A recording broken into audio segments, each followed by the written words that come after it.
political. And are we losing that battle, do you think, in the Muslim world? Are we too closely aligned now to capitalism, to Western standards of architecture, of urban development?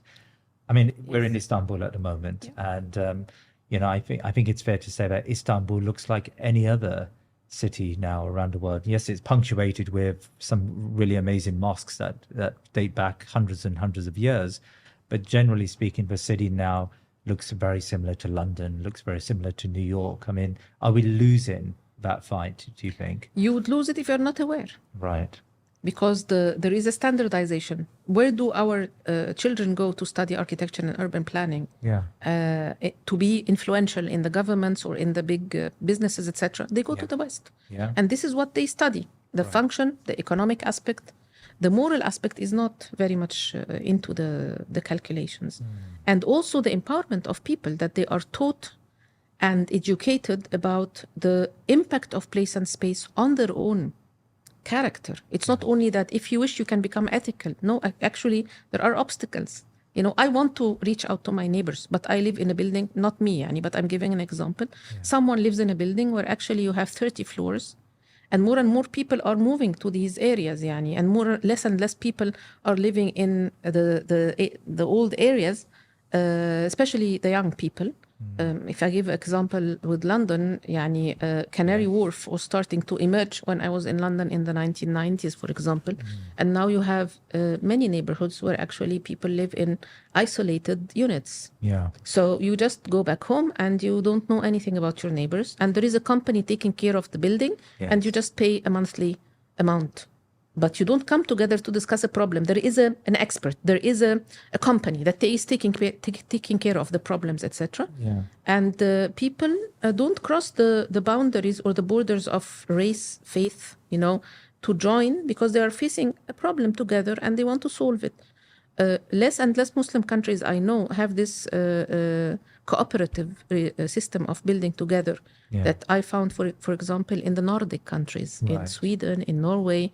People come together, they build in a cooperative way and live together. And once you come together, you buy the land together, you decide for the design together, it creates a bond.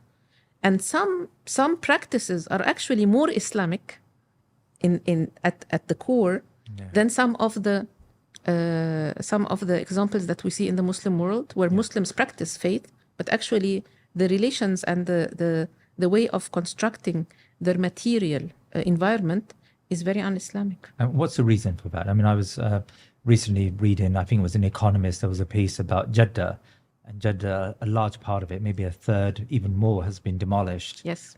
Repossessed. You could see it if you go and visit. Really? Full areas have been demolished. And they've been replaced with skyscrapers. Like, why is this, why is there this sort of... Because of the definition of progress. Explain that, Yeah, you want to say, I'm doing a lot of progress in the country. See, I went once to a Gulf country, and I don't have to mention the name. It will be understood from the context. And the ruler of that city, very famous city, said, Alhamdulillah, we managed to make the dream of Ibn Khaldun come true by having this Omran. And I looked at him and I just said, he doesn't realize the difference between Imara and Omran. Imara is a building. Omran is something else. What's Omran? Omran is the ethical and moral foundation and religious foundation of a specific mode of urbanization. Right. So Al-Omran al-Islami is how you structure and build a city where actually the Islamic norms are dominant, and where people can live in the spaces and places Islamically, where you actually have the mosque, not necessarily in the center, by the way, but the mosque is serving the community, but it also has a place for some other side services. In the case of Istanbul, every mosque has got a hammam next to it, and next to it is usually a madrasa as well. So you have these complexes, you have Sulaymaniya, and you have all these colleges around, but also a big building that was Darud Diyafa, to serve food for the poor, for example, etc. Where actually when you were serving the person, you don't see the face. There is a small window from the side of the kitchen where you can actually serve the shurba, the soup, but you don't see the face of the person taking the soup from you. Maybe he's your neighbor, Preserving and he doesn't his want dignity, preserve the dignity, etc. So this understanding of the functions of a society and how the buildings are reflecting it and allowing people to practice their life in a dignified manner next to each other and caring for each other. If the space expands, you split it so that the units become in a size where people can do so. And this is something that not only in Islamic heritage, but also in Western heritage we find. Aristotle, for example, said that a city should not be more than 40,000 people, because after that, you lose the contact with the others. You don't know who this person is. And even if you want to take the moral and apply it in imagining the material, Prophet Muhammad, for example, said, ألق السلام على من عرفت ومن لم تعرف. Say salamun alaykum to the person whom you meet on the street, whether you know him or not. Tamam? I can't do that in New York. I can't do that in London. I can't do that in Cairo anymore. People will think you're stupid or something crazy.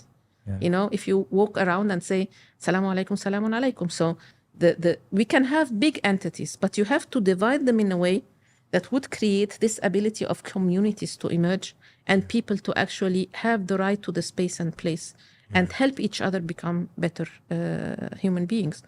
But people are living this individualistic life, and it's becoming more and more the way of life many Muslims are experiencing in big cities.